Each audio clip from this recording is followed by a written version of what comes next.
If I was going to buy a cabin in the mountains right now, I'd buy this and turn it into this. And here's how I would do it.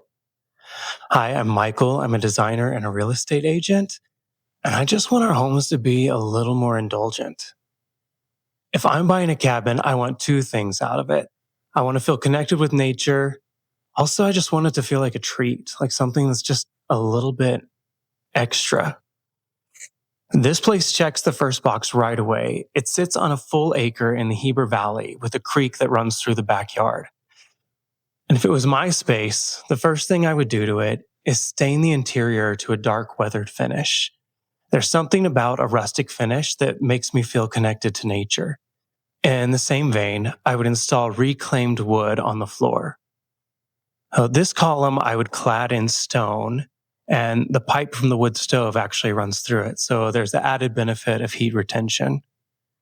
This is a second-story loft space, and for me, I want it to feel like a spa suite at a rustic resort. So I'm really just going to want one bed in there.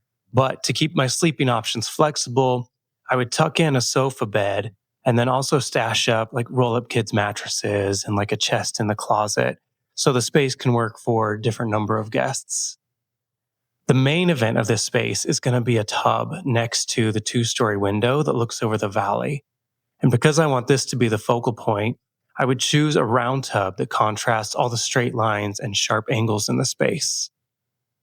And to keep it balanced, I'm going to echo the tub's shape and tone in a few other spots. If you're looking to elevate your space, always remember repetition.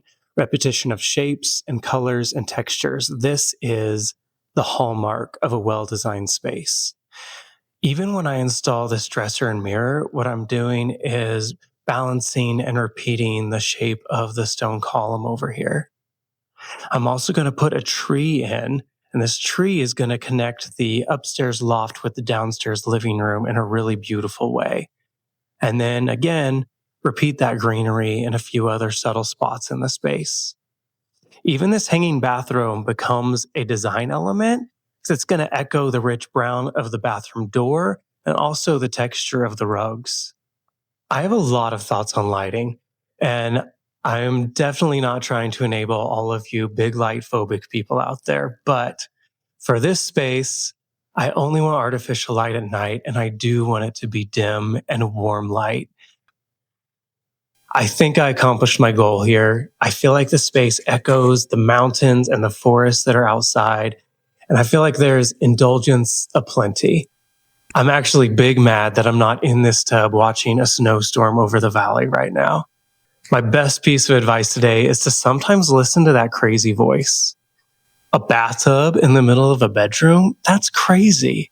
So crazy, it just might work.